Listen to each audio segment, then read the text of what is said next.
Semoga Allah semakin meningkatkan keimanan kita tatkala kita mendengar ayat-ayat pengampunan. Dilanjutkan acara yang ketiga, sambutan yang pertama akan disampaikan oleh Ketua KKG PAI Kecamatan Tegansari, kepada yang berhormat Dr. Andes Abdullah Riyadi. Kami persilakan. Assalamualaikum warahmatullahi wabarakatuh. Alhamdulillahirrahmanirrahim. Wassalatu wassalamu ala asyrofil anbiya'i wal mursalin sayyidina wa maulana Muhammadin wa ala alihi wa sahbihi ajma'in. Amma ba'du. Yang saya hormati Romo Haji Ulil Albab dari Pegunungan Tengah. Yang saya hormati Bapak Haji Muhammad Fauzin FPD, Pengawas PAI Kecamatan Tegansari. Yang saya hormati Bapak Dr. Andes Wahyudi, Ketua KKG Kota Semarang.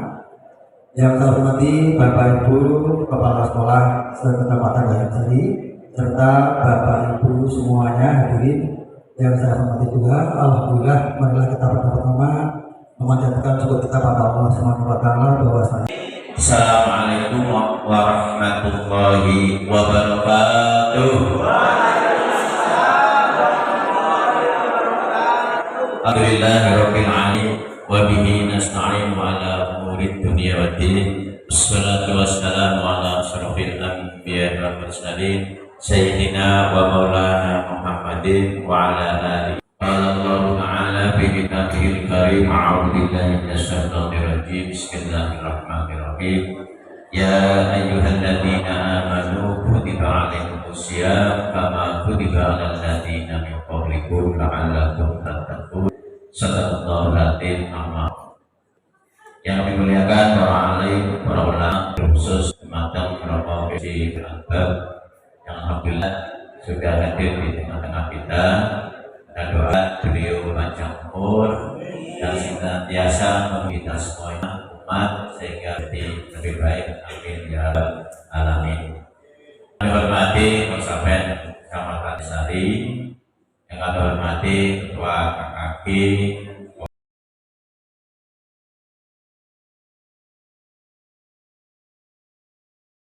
di tepi jalan Soekarno-Hatta. Alhamdulillah ketika kami selesai, Mas puasa ke Mas puasa. Mengapa kok puasa? Satu niatnya Mas. Bekerja jam berapa? Sampai jam malam. Luar biasa. Katakan ini mana apa pada puasa keturunannya. Itu apa yang akan hormati itu merupakan. Jadi ketika malam Ibu itu dijelaskan di sana. Mansoma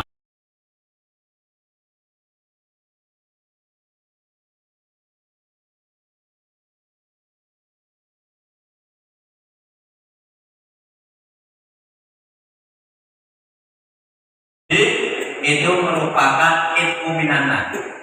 Kalau kami kita indikasikan indikator ilmu minana, Bapak Ibu, yang pertama kita ketika mau melaksanakan kegiatan yang baik, Bapak Ibu, bawaannya enteng, mudah. Bapak Ibu memberikan kepada teman-teman berbuat baik, gampang. Ada undangan bintang langsung diberangkat semuanya. Orang mulai dengan awalnya harapan Bapak Ibu tarik kembali. Mungkin Bapak Ibu prosesnya baru yang membilang tadi. Makanya nanti ketika mungkin Bapak Ibu sudah sehari takut anak, tapi rasanya kesalahan, nanti kita akan dibimbing kepada terima kasih virtual bisa dalam rangka menghantarkan santri-santrinya yang di sana, kemudian sukses dalam kehidupan. Ini juga pengalaman spiritual yang luar biasa.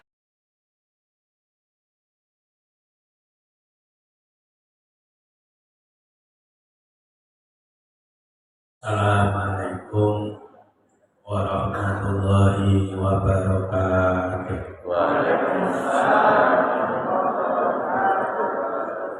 Bismillahirrahmanirrahim. Alhamdulillahi rabbil alamin. Wassalatu wassalamu ala sayyidil mursalin wa ala alihi wa sahbihi ajma'in. Bapak Ibu hadirin hadirat rahimakumullah. Nabi Muhammad sallallahu alaihi wasallam dalam hadis qudsinya menyatakan bahwa Allah menyatakan kullu amalin adama lahu wasyiyamu li wa ana ajzi. Allah menyatakan bahwa semua amalan manusia itu sangat bermanfaat dan jadi kebahagiaan bagi anak cucunya Adam. Maksudnya ibadah itu akan tidak hanya tujuannya ukhrawi, bahkan di dunia sudah diharapkan untuk ada hasilnya. Ilas sauma kecuali puasa. Jadi ibadah yang betul-betul murni karena Allah itu satu-satunya adalah puasa. Karena itu Allah menyatakan wa ana ajzi, sayalah yang akan membalas puasa. Kalau kita bandingkan dengan ibadah yang lain, ibadah selain puasa itu selain kita mengharapkan pahala di akhirat, kita juga biasanya bisa memamerkan ibadah kita. Orang masuk Islam baca saja, itu saja rame-rame kok diunggah di FB dan selesai lewat kira-kira di masjid gitu. Ketika ada orang marah, sholat kita meskipun kita niat ya jadi ya lillahi ta'ala, tapi nyatanya orang sholat itu ketok bisa didelok wong itu ya mesti kecampuran riya, kecampuran pamer. Mulanya kalau dengan setuju nak sholat jamaah di blok wong biasanya luwih kusuk dan luwih betah suwe daripada nak sholat jadi ngomong dengan tuh pulau mau dirasake pulau itu ada di mana itu ya motornya yang gaya sabihis kata karang imami di blok wong akeh, tapi nak sholat dewi ada ini yo ina kulhu jadi kan ngotot boten. Oke, mergo sholat itu bisa diblok wong. Oke, kalau jenengan sedaya jujur mawon, sholat sunah itu paling nanti masjid kok. Kuwi nak Jumat, tahu sholat sunah. Nang omah yo belas. Abot, makanya Nabi mengingatkan lantas alu buyutkum kuburo, jangan kamu jadikan rumahmu seperti kuburan lalu orang tahu dari sholat. Kenapa? Karena abdul sholatikum fi buyutikum ilal mahfudhatan. Sholatmu itu sebenarnya yang paling utama adalah lakukanlah di rumahmu, kecuali sholat-sholat yang wajib. Kalau sholat wajib silahkan ke masjid, ke musola, tempat jamaah. Tapi kalau sholat sunnah sebaiknya dilakukan di rumah sendiri. Untuk apa? Untuk menjaga keikhlasan. Tapi ya kalau jenengan sedaya ibaratnya pembawaannya sholat duha itu di masjid, oke? Ben do ngerti aku sholat. Padahal Bapak Ibu saya baca di hadis sahih, karena kebetulan saya itu setiap Ramadan membacakan salah satu kutubus sittah. untuk Ramadan ini saya baca Sunan An-Nasa'i. Saya baca di hadis-hadis sahih, itu ternyata Nabi nggak pernah sholat duha. Nabi nggak pernah sholat duha. Itu beritanya A1 karena yang ditanya adalah Aisyah. Apakah Nabi itu kalau di rumah melakukan sholat duha? Enggak sama sekali. Dan dengan simbol dosen sholat duha untuk dilajengaken.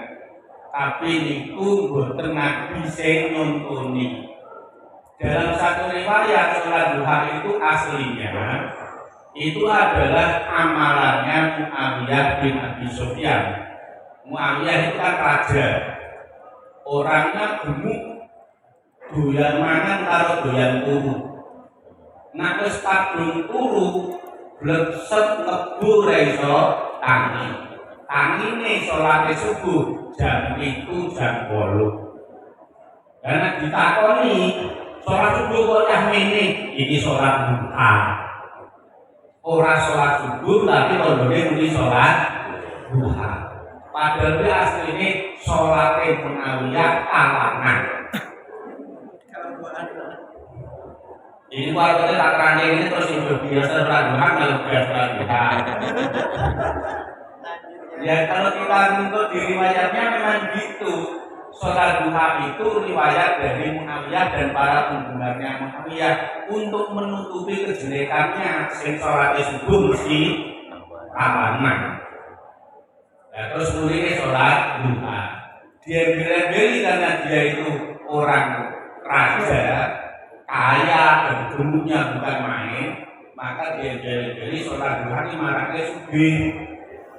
Nah, tambah terus semangat lagi sholat duha. Tapi dari segi hadis-hadis sahih tidak kita temukan bahwa Nabi itu pernah sholat duha. Nabi tidak pernah sholat duha. Dan terus gimana Pak? Apa kita nggak lakukan? Bukan.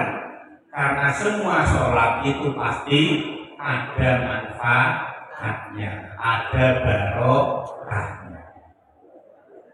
Yang banyak dilakukan oleh Nabi dan kita jarang melakukan itu justru sholat witir. Kalau Nabi itu hampir-hampir diriwayatkan oleh Aisyah, Nabi hampir-hampir nggak pernah meninggalkan sholat witir. Nah kalau kita alhamdulillah sholat witir enggak Ramadan. Kita nara Ramadan juga witir nih. Padahal itu kesunahan tarawih memang Ramadan. Tapi kalau kesunahan witir setiap hari enggak hanya Ramadan. Di luar Ramadan pun kita disunahkan.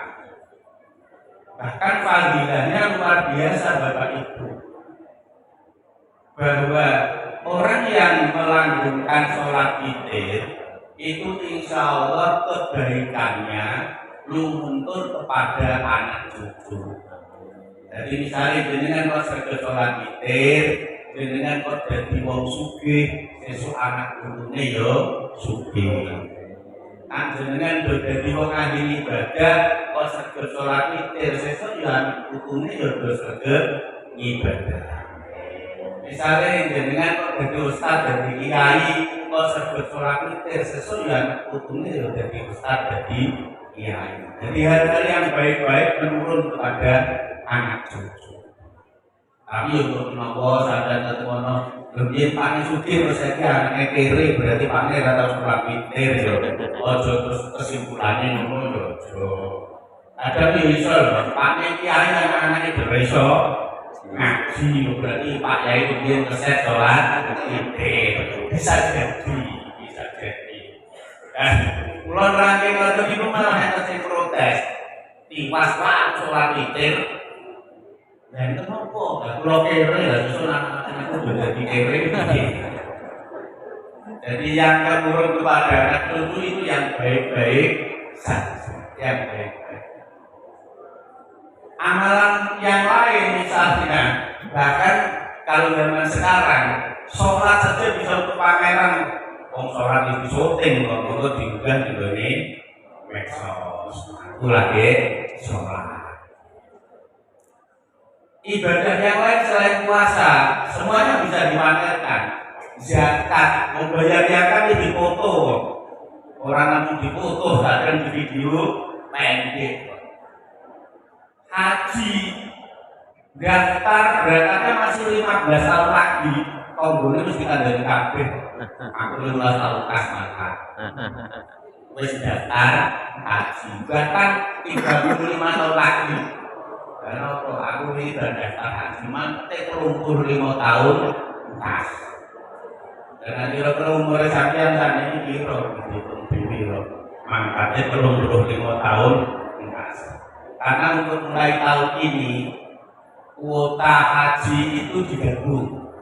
Kalau dulu itu kuota haji per daerah, wilayah Jawa Tengah masih 30 tahun, wilayah Jawa Timur sudah 34 tahun. Jadi beda-beda. Tapi sekarang disatukan seluruh Indonesia digabung, sehingga sekarang ini masa tunggu untuk kuota haji 35 tahun. Jadi nantinya kira-kira makin di pendaftar, makanya besok tahun 2020. Sebelum itu situ makan itu hutan, makan yang kuburan. Apa kira-kira melupuk ke tonggo bisa masalah baik atau malah baik, apa jangan tahlil dengan berarti. 25 tahun alasannya itu wis patang pun seket dan terus disebut mandat Allah. Jadi semua ibadah itu bisa dipamerkan. Bahkan kalau orang mau berangkat haji, sak kampung sing ngeterke. Syukur untungan mobil sing apik. Ora oman lho melu kol tepak yo gelem kok. Sing ngeterke wong sak pirang. Satu-satunya ibadah yang tidak bisa dipamerkan itu ya cuma puasa itu. Maka Allah menyatakan wasaumuli, puasa itu karena aku. Maka puasa itu menuntut kejujuran yang luar biasa. Hari ini kita puasa apa tidak ada yang tahu kecuali diri kita sendiri dengan Allah. Bojone kula jenengan sih mungkin ya bojoku ki poso karo bengi sahur. Iya, tapi esuk sarapan tuh ya ngerti kok. Ya, kenapa? Karena memang puasa menuntut kejujuran. Siapa yang bisa tahu kita puasa? Jadi cuma diri kita sendiri dengan Allah. Orang lain tidak akan tahu. Dan caranya makan ke poso itu kira-kira. Aneh, poso dipamerke niku aneh. Puasa juga menuntut kedisiplinan yang luar biasa. Kita punya makanan nggak boleh makan. Kita punya minuman yang seger nggak boleh minum. Kita punya istri yang cantik, wis dandan ayu-ayu, ora oleh kita apa. Iya, nunggu sampai pada habis waktunya. Dari mulai fajar sampai dengan maghrib. Itu tuh sudah mending Bapak Ibu. Dulu awal-awal pertama kali sekitar tahun 2 Hijriah, pertama kali ada kewajiban puasa. Itu puasanya seperti puasanya Nabi Adam. Dulu kita pernah diuji sahabat-sahabat dulu, itu puasanya seperti Nabi Adam. Puasanya maghrib sampai maghrib. Jadi puasa itu maghrib, begitu sudah isya, sudah puasa pagi. Nah, bagi yang ketiduran belum makan, ya sudah gak berani makan kalau sudah masuk waktu isya. Tapi itu hanya berlaku 1 tahun saja. 1 bulan itu ternyata tahun 2 Hijriah banyak sahabat yang gagal. Kenapa? Kalau soal makan banyak yang bisa ngumpet, Pak. Yo, wes mulai isya poso sampai pagi sampai maghrib buka. Nanti menjelang isya segera makan lagi. Begitu masuk isya sudah puasa lagi. Kalau nggak makan minum banyak yang kuat. Seorang kuat itu loh Pak, umur 7 itu. Ya kan orang arep umur 7 kok mandek kok waktu pendek banget loh. burung rampung wis agung bisa. Makanya sampai akhirnya diriwayatkan di hadis sahih itu di masjid banyak sahabat yang maaf spermanya pada kececeran di masjid. Saking mempete ini bujur itu tidak apa begitu isak wis ora itu mangan kumpul bujur. Akhirnya ketahuan oleh Nabi ketika Nabi ke masjid. Jadi kok ini masjid itu dan tercecer oleh ibu ini begini.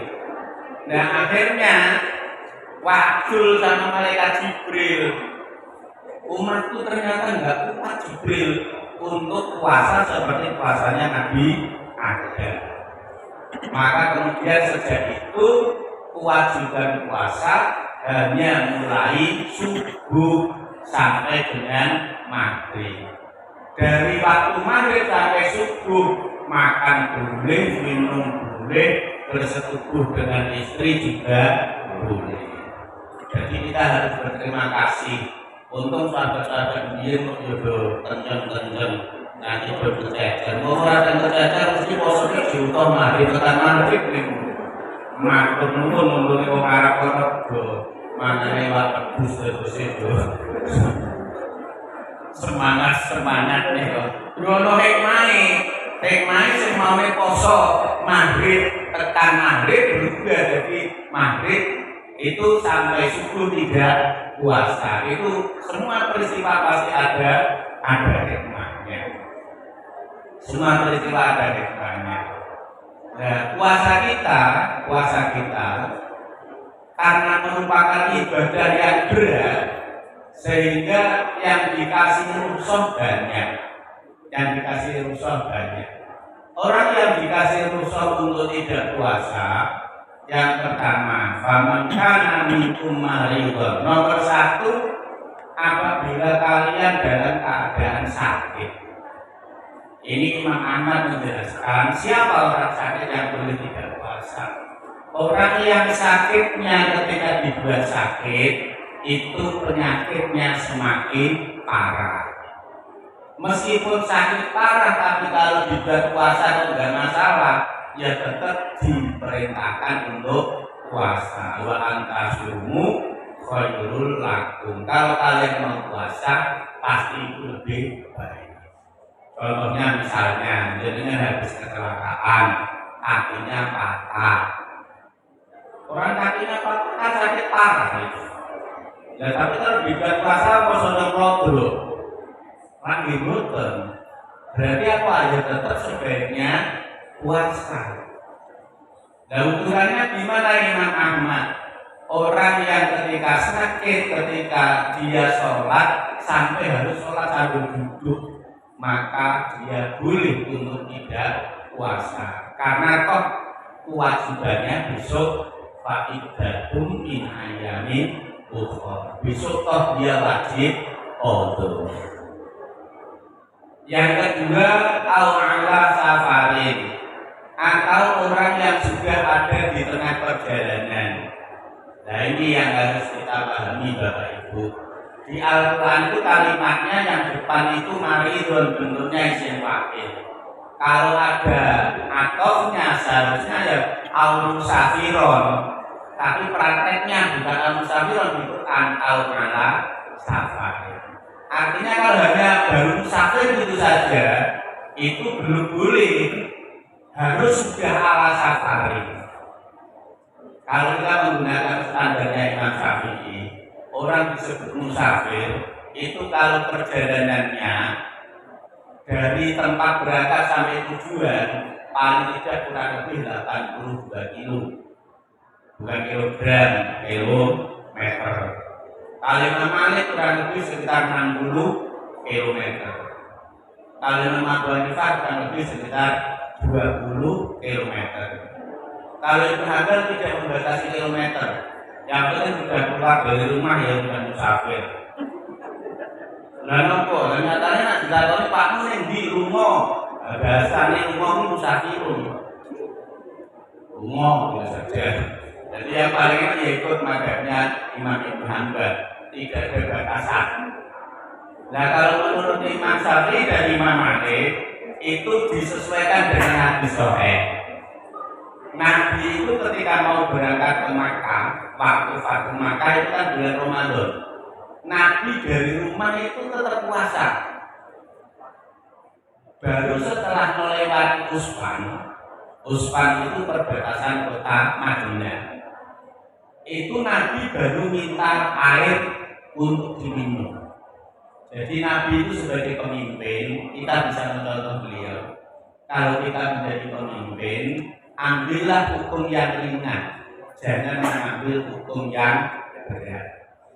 Karena orang musafir itu boleh puasa dan boleh tidak puasa, maka Nabi mengambil tidak puasa karena itu lebih ringan. Nabi minum di atas unta itu dipamerkan dari para sahabat. Tujuannya apa? Biar sahabat pada tahu. Ternyata Nabi bukan, Nabi ora poso. Bahkan di hadis-hadis sahih dinyatakan laisa minal birri as-saumu fis safari. Laisa wa minal birri setengah saking arti kebaikan apa as-saumu poso fis safari di dalam perjalanan. Jadi kalau Nabi itu malah menganjurkan kalau kita itu pergi jauh maka untuk tidak puasa itu lebih baik. Mungkin Bapak Ibu sebentar lagi ada yang mudik ya, ada mungkin mudik ke Tegal, mudik ke Wonogiri, atau ke arah timur sana depan, ke Rembang dan sebagainya. Bapak Ibu dalam perjalanan pulang besok, Bapak Ibu itu musafir. Nah terus ukurannya di mana? Untuk ukuran Semarang, ya berarti kalau ke arah barat itu batas kotanya adalah Mangkang. Berarti kalau sudah melewati Mangkang, masuk Kaliwungu itu sudah boleh muka. Tetapi dari rumah juga tetap puasa. Jadi kan cuma penake, aku harus mudik nih, bumi nih, Wonogiri yo. Arep bar subuh wis godhog mie. Jam itu duduk-duduk. Lha kok Pak Guru kok udut, aku mau musafir, rumah tak kok musafir. Musafir itu kan sudah berangkat. Kalau masih di rumah ya belum. Meskipun sepertinya kayak muspro, berarti mas aku poso mengko yo bukan ning dalan. Tapi Nabi mencontohkannya seperti itu. Jadi kalau jenengan sudah puasa dari rumah dosa dan jenengan tenang fidyah. Jenengan tidak ada masalah apa kok ora poso niku bayar fidyah. Fidyahnya sehari itu 1 mud. 1 mud itu kalau dihitung untuk kita sekarang 1 mud itu kurang lebih 6,7 on beras. Kalau dibulatkan ya 7 on gitu. Kalau ada kesengajaan tidak puasa, padahal tidak ada hura apa-apa. Ya meskipun makin dengan musafir kalau di rumah ya tetap puasa dulu. Nanti setelah melewati batas kota baru boleh. Ya sing lebih enak ya sing wong baru perlu mati tukang gading di warung. Wis tahu benar kok, Pak. Ada bagian selatan wis melewati dari Manik ya wis warung. Nah, itu. Dan memang aturan pikirnya seperti itu kok. Jadi meskipun perjalanan sampai 8 meter, kalau muter nih di kota Semarang itu, ya boleh tidak. Wah, itu namanya boleh musafir. Contohnya apa? Sore BRT. Nah, sore BRT ini Bung Semarang ada tekan mikir dari ini tekan sore sekarang ngatus kilo, Pak. Tapi itu rento terus alasan aku raposo dan mau musafir. Ini jerukutan dulu kok musafir. Bukan musafir, masih hadir. Masih hadir. Sholat kosong nggak boleh mau masih di kotanya sendiri. Mau setelah dingin dulu yang bujur bisa.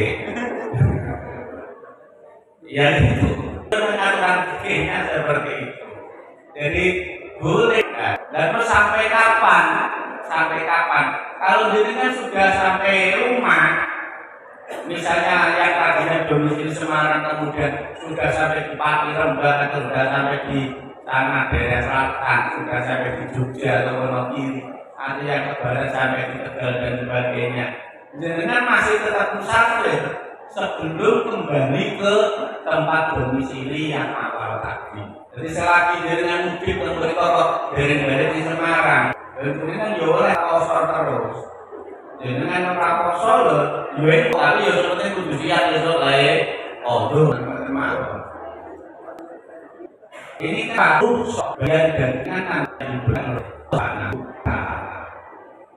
kemudian yang ketiga, kalau di hadis itu termasuk wal hubla wal murdi, orang yang hamil dan orang yang menyusui itu dinisbatkan, disambungkan dengan orang yang sakit dan orang yang musafir. Berarti kewajiban adalah untuk mengqadha. Itu sama seperti orang yang menstruasi, itu nanti juga nggak boleh puasa, besok kewajibannya adalah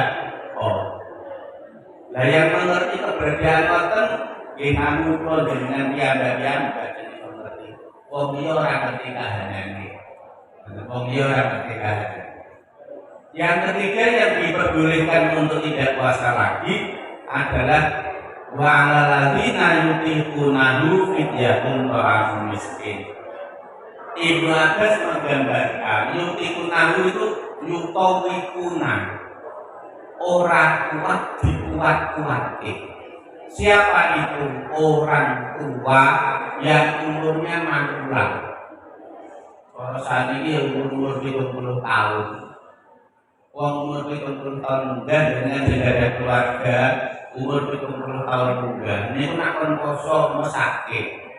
Dan terus pun, ya anda semua harus laku konposo riyen satu wate. Dan jam 09.00 kok wis bersah. Lah iki perintahnya sudah dibuatkan nanti umurnya iki.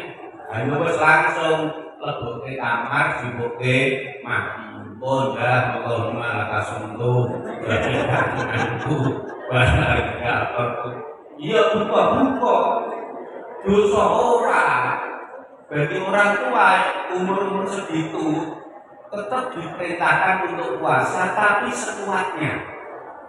Dan cuma kalau dengan sudah dadi anak putune sing badan nganti diberi posone teman-teman jam 09.00 disilang. Nanti tinggal menghitung berapa hari beliau tidak kuat puasa. Tapi kemungkinan juga kan ada yang kuat nanti tekan maghrib. Dan nanti tinggal dihitung berapa kali beliau tidak puasa. Tinggal dikalikan 7 kali berapa kali tidak puasa. Alas berasa kurang. Saksan itu sesasi kurang. Iya, lebih. Nah lantas dikasihkan siapa? Dikasihkan fakir miskin. Boleh gemblondong misalnya, ini wis 20 kilo pakai wong siji boleh. Dibagi-bagi, itu 20 kilo dibagi 5 kiloan boleh. Atau dikasihkan batas minimal. Karena ini ora posone iki 10 dino, ya wis kan berarti 10 mut, ya wis dibagi 10 hidung hitung tapi kan yo satu to hitung tidak hitung kaya ora kaya sak hitung dikeke. Nah ini tapi boleh dan sah. Jadi soal pemberian fidyah itu boleh per mut, boleh dikumpulkan jadi satu, diberikan satu orang. Boleh. Yang sering jadi masalah di fikih sering dibahas itu adalah maaf ibu-ibu yang hamil dan menyusui. Bagi ibu-ibu yang hamil dan menyusui, apabila mengambil rukhsah karena sakit atau karena musafir, maka hanya kewajiban untuk mengqadha saja. Tapi apabila tidak puasanya karena memikirkan kandungannya atau memikirkan anak yang disusui, maka kewajibannya dua. Dia wajib untuk kodok, dia wajib untuk bayar fidyah. Karena sebenarnya di Quran yang dikasih Musa kan cuma 3. Maridun ala safarin waladi ngayutikuna. Sing oleh ora poso itu kan nomor 1 mergo lara, mergo lunga, mergo tuwa. Kan 3. Lara, lunga, tuwa. Sementara orang hamil dan menyusui nggak masuk kategori ini. Diarani lunga nggone omah. Diarani lara sehat. Diarani tuwa, nek tuwa ora meteng lho ya. Pati-pati meteng berarti ora masuk di kategori ini. Yo ora lunga, yo ora lara, yo ora tuwa. Maka di kitab-kitab fikih ibu-ibu yang tidak puasa karena memikirkan anaknya, maka yang bayar fidyah ya harus qada puasa. Tapi kalau istri saya itu alhamdulillah dulu ya saat Ramadan hamil, saat Ramadan menyusui, dia tetap puasa terus. Bahkan anak saya yang keempat itu lahir pas persis malam lebaran. Dan alhamdulillah istri saya puasanya ya full, tetap meskipun hamil tetap puasa. Saya hanya bilang gini, anak kalau tua itu kayak fotokopi, anak ini fotokopi nih wong tua. Nasi dari wong tua keset sholat, sesuatu anaknya ya keset sholat. Nasi dari wong tua ambil kesempatan keset kosong, sesuatu anaknya demi langel kon kosong. Maka anak saya alhamdulillah meskipun dari TK itu latihan kosong beduk, tapi setelah masuk di tingkat SD atau MI dari kelas 1 sudah puasa sampai maghrib. Meskipun saya ingat anak saya yang keempat itu perempuan tapi rada tomboy. Niku waktu masuk kelas 1 MI ini dari syarat. Posone tekan maghrib tapi syaratnya sedina 50.000. Sedina 50.000. Ya ora apa-apa. Kelangan 50.000 sing penting aku poso. Terus syarat yang kedua, sesuk kudu bukoke mercon. Nah, kedua dhewe mercon kan berpikir. Dan begitu masuk tanggal ke-20 sudah nagih. Bah 20 dino turun bukoke mercon. Maka ya udah dan bibitnya di antara Raja Wali Anak berikan mercon bagi 400.000. Bupang bokong terus turun dikeloni wakin senengnya nih. Ya kalau jenis itu kan itu nanti dulu dikeloni orang itu kalau kenapa senang.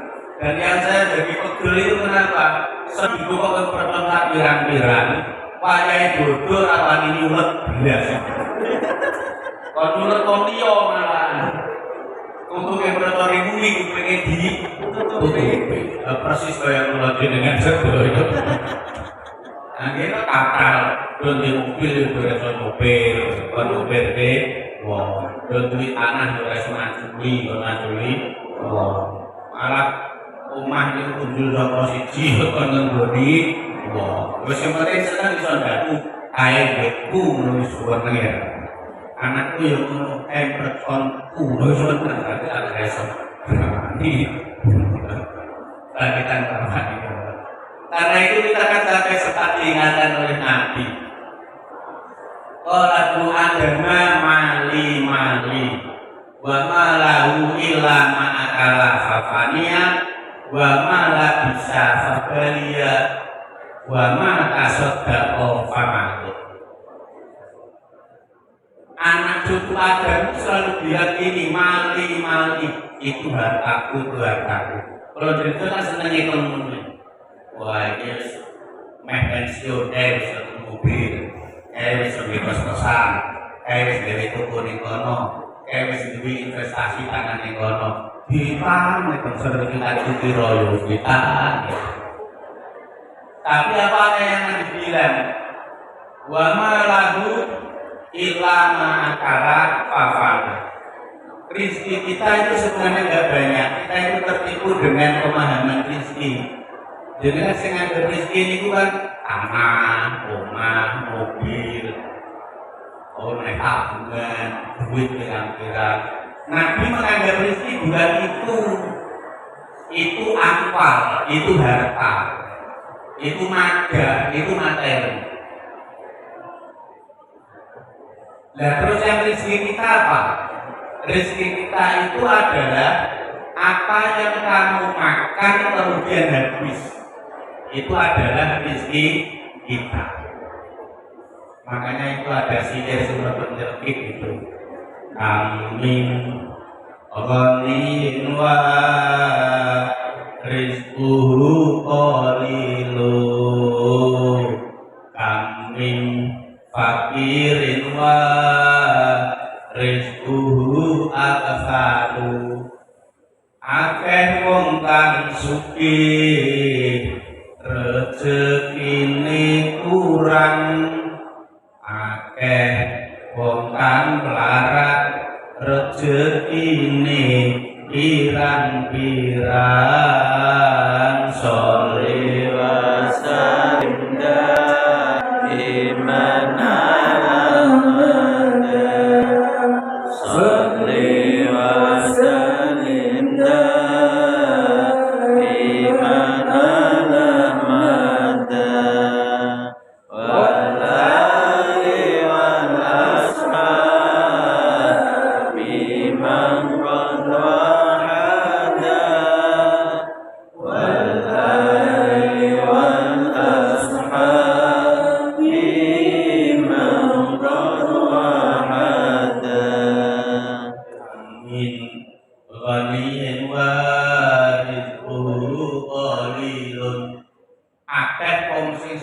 tapi rezekine sithik, rezekine kurang. Sing merem meleset ora salah. Ana wong sugih tapi rezekine kurang. Tapi akeh wong larat malah rezekine pirang-pirang. Kita dinalarkan angel begini. Tapi memang kenyataan seperti itu. Jadi orang kaya memang hartanya banyak. Memang materinya berlebih, tapi rata-rata rezekinya malah berkurang. Karena kalau kita sesuaikan dengan hadisnya Nabi, yang namanya rezeki bukan mobil, bukan uang, bukan tanah, bukan rumah. Rezeki itu ma'akala fafania. Apa yang bisa kamu nikmati, kamu makan kemudian habis, itulah rezekimu. Wong mungkin itu tanah nambah-nambah, omai pirang-pirang, mobil pirang-pirang, tapi sing iso dipangan rata-rata sudah berkurang. Mungkin wong fakir, bondone pangan sithik, materinya nggak seberapa, tapi apa yang bisa dimakan lebih banyak. Kalau nanti sama mereka, mungkin acara macam itu begini. Prasmanan katanya. Kalau namun penasaran konflik makanya apa? Ternyata ya kalau itu ya piring disonggo, pelakuno ning kono ana sate kambing, ana krek-krek, kok iki nang mengklak-mengklak. Ora kali dijebuk sate kambing, ora kali dijebuk krek-krek, wis dada tinggi. Piring disonggo go ngalih-ngalih. Ning kono ana ayam, ono kor, ono sate ayam, ono lu ora wani jipo, wis kadung kolesterol tinggi. Mungkin malah punya seafood beriko, yo nek kono yo ono rajungan, ono urang, ono cumi, ora wani jipo, wis kadung asam taurat. Wong liya do jipo jus jeruk, jus jambu, deke ora wani njupuk, wis kadung di pabrik dulu. Akhirnya nang njupuk banyu bening iku lho. Terus kirine nggo ngalah ning pojokan kono ana salad, ngertos salad ya. boten sholat, nah sholat di masjid, salad, sayur ini mah dicampur kalian gula, dan itu sing dijupuki, dijupuk selada, dijupuk buah, dijupuk wortel setengah mateng, buncis setengah mateng, dan itu sing diketi saus karo mayones. Kalau nggih sadar, ya Allah Gusti, wong sugih dibeli pakanane mau kaya ngono. Ning nggonku mesti pakanan 3.000. Ning ngono kok pakanane wong sugih. Tapi mangga kula ndelok sing mau fakir-fakir iki, ya Allah Gusti. Moro ning gone sate kambing dijupuk 10, ijin dijupuk pengklek 2 wirus. Rampung ya seleke bluntrang pindah ning gone ayam. Nganti lucuan dijupuk. Ngono rampung ya seleke meneh bluntrang. Ngono pindah ning gone siput. Ngono ku ya dijupuk urang, dijupuk cumi, dijupuk rajungan. Nganti sebrone itu ora ketok. Jadi sing ketok namung lakon. Yo ora sego lakon iwak wong sego. Ngono iki diwo krupuk mburi. Amane bungi mangane piye mah. Bener jebule wong fakir niku rezekine luwe pirang-pirang. Wong sugih malah rezekine berkurang. Wong sugih lamun seneng bangga ndaku kae tanahku kae mobilku kae omah. Tapi sing iso dipangan lah wis entek barang janji.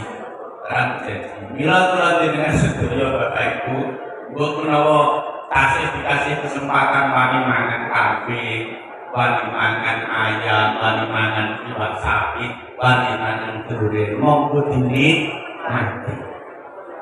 Monggo dinikmati. Nanti akan datang masanya jenengan itu namung iso ndaku bondo tapi ora iso menikmati. Yang kedua yang disebut rezeki oleh Nabi itu malah bisa fabaria. Apa yang kita gunakan, yang kita pakai, kemudian akan berubah jadi usang. Baju dipakai akan usang, jam dipakai juga akan usang. Motor yang dengan pakai itu rezeki, mobil yang dengan naiki itu rezeki, rumah yang dengan tempatnya itu rezeki. Kalau lebih dari kebutuhan jenengan itu maga, itu materi. Saya lihat orang yang kaya mobil sampai 4 sampai 7. Itu nak dihitung-hitung ya orang rezeki ini wong sugih, ya rezeki ini wong sugih. Mobil itu sing duwe malah rompok-rompaki lho, Pak. Sing gunane sing rompaki sapa? Sopir. Malah penak wis kon gunake bensin yo. Isi kok pajak sing bayar yo. Ya sing duwe tok iso ndakuke mobil. Tapi kesehariannya siapa yang mati? Orang fakir. Berarti dari segi ini pun orang fakir yang memakai. Wong sugih umar dengan ditalungan tekan papat. Sing iso dibeli 20 ya namung tahunan. Omahe gede sing iso gawe turu ya namung sak kamar. Kamare wombo sing iso gawe turu ya namung sak spring bed. Spring bed wombo sing iso gawe turu ya namung sak bantal. Jadi aslinya rezeki kita ya namung sak bantal iki. Lah rumah yang lain apa? Ya malah pengen wong liya. Wis pengen wong liya, wis enak pengen gratis jadi banyak. Dan itu rezeki ini wong fakir. Baru yang ketiga, ini yang istimewa bagi kita. Wa ma tasaddaqo fa'al. Apa yang kamu sedekahkan itu yang akan lestari, akan abadi. Maka dari sekarang Bapak Ibu dibiasakan untuk tidak medit-medit, tidak bahil, bersedekahlah. As-shadaqatu atfaul bala. Sedekah itu bisa digunakan untuk tolak bala. Iya Bapak Ibu. Dengan itu ada di wong bakhil. Itu sebenarnya merugikan dirinya sendiri. Nah, ini saya sudah bodoh untuk kalian bodoh. bodoh keponakan sing teko wakek kuwi ketara loman. Tapi bodoh semua pikunan-pikunan kalau sing teko mesti kan diinjuti. Lah kowe ra ngene padi lah mesti. Kowe ra ngene malih lah ketil wong. Wong liya ngertane maaf niku cah cilik niku ujug-ujug zaman sakniki kok sing marai sapa niku. Niku njaluk angpau sakniki. Nggih. Ngoten baru dibukai seporo-poro. Nang Pak Dene lho seketu. Nang Pak Lek kuwi mangan. Ngono kuwi woro-woro lho, aja dikira ora woro-woro ta. Apa men sampean beras ora aweh. Lah ora maklek ala ora apa-apa. Jangan biyen iku bodoh dikei bulan pun seneng. Sakniki kita pilih sing diarep-arep niku sedekah berupa uang. Dan niku yo diniati mawon monggo setahun bisa kowe. Diniati tolak diniati tolak. Bahkan meskipun maaf pemerintah Kota Semarang itu pernah melarang bagi warganya untuk memberi kepada peminta-minta. Tapi kita harus ingat wa amasa-ila fala ada. Kalau ada orang yang meminta-minta, maka jangan sampai kamu sakiti hatinya. Nahrun itu kalau dalam bahasa Arab diartikan sungai. Asli maknanya nahrun itu terkikis gerus. Kalau basa Jawa nahrun ini gerus. Jadi ojo kok gerus hati ini. Sungai itu ketika airnya mengalir itu kan tanahnya terkikis, tergerus. Jadi yang dimaksud dalam masalah para tanda, jangan sampai kamu kecewakan orang yang sudah minta. Apalagi kalau dia datang ke rumah kita, maaf kadang-kadang dia nyari Pak. Aku belum tomat, belum proposal. Itu juga tenanan, belum kumpulan orang jelas nih. Tapi Nabi tidak memperbolehkan kita untuk membiarkan orang itu pergi tanpa hasil meskipun sedikit. Karena itu Nabi biarnya fa walau biqalilin. Usir atau dikasih dia pergi. Fa itu asli maknanya usir, tapi yo juga kayak usir. Maksudnya biarkan dia pergi, tapi walau dibanding qalilin, meskipun kamu beri sesuatu hanya sedikit. Kalau dengan atau uang teko, proposal gitu, rai ini bulu-bulu orang sholat, jadi kamu bangunan masjid. Kalau bangunan masjid ini rai ini mau mundur, tetap rai kamu ini menjadi sumringan. Rai ini bagus. Lah wong dijual hanya kan kalau sholat apa mboten to. Lah itu sampeyan lho kowe ora tau sholat yo kuwi ngono. Ya tetep alhamdulillah nggih. Ya ora kita limane iku ora 10.000 pun diacungi. Sing penting lek lunga. Aku ngantos dengan roy pak kok nurfin aku setengah jian. Dibeli ora dikek yo apa. Kuwi jenenge tandhar ya ngoten niku. Kelarake hati. Atau ada juga yang datang ke rumah kita, bahkan terang-terangan ngemis, terang-terangan galuh. Nah ini lebih ngati-ngati mana juga. Kalau ada orang di rumah kita, posisi tangan sudah nyadong, ini jangan sampai kurang dalam keadaan kosong. Walaupun penerimaan keduanya 2.000, 1.000 rupiah, tetap harus dikasih. Tetap harus dikasih. Jenengan ampun ngantos dianggap nganggo kalimat sing ngasorke awake dhewe. Ana pengemis rasane ndak muni. Maaf Bu, kami duit. Oh, dan iki ayat imma yatim man laisa bi insin wala bijan. Kadang Allah menguji kita, mengutus orang di depan rumah kita yang dia itu bukan jin, bukan manusia. Siapa berarti? Malaikat.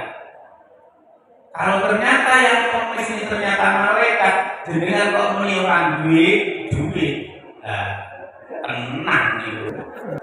Nah, terus yang rumah punya kere tenang. Hanya walau dengan pemberian yang tidak seberapa, tetap harus dikasih. Kenapa? Karena yang datang ada yang seperti itu. Dan itu malaikat itu bisa nih kasih sering ngetok wujud menungso dari uji Tuhan dengan sempurna. Jadi gunakan puasa kita tidak hanya sekedar menguji kejujuran dan kedisiplinan kita, tapi juga kedermawanan kita. Itu yang bisa saya sampaikan. Semoga bermanfaat. Amin Allahumma amin. Bismillahirrahmanirrahim. Allahumma sholli ala sayyidina Muhammadin nuril hidayah wasir sari sari asma'i wa sifat wa ala alihi wa sahbihi wa barik wasallam. Allahumma sholli ala sayyidina Muhammadin nuril hidayah wasir sari sari asma'i wa sifat wa ala alihi wa sahbihi wa barik wasallam. Alhamdulillahirabbil alamin. Hamdan syakirin hamdan zakirin hamdan na'iman hamdan yafi ni'mat wa yukafi majidah ya rabbana alhamdulillah mengkawi lijalal wasidal karim wa adil Allahumma ajil rahmatan wal manfaatan wal barakatan wa taufiqan wal hidayatan wa difa'atan jamil balaya wa liyatan fil ulumi wal aryaqi wal banin wal banat lijalal hadar fi majlisina hadar ihtimana bi husnil khatimati wa sa'adah bi la ilaha illallah muhammadur rasulullah alaihi wal hamd wa bi anqasil wa minal amin ahada masyita wa qasata aku dan ya rabbal alamin apabila minna minkum takabal ya rabbi aku wa hadza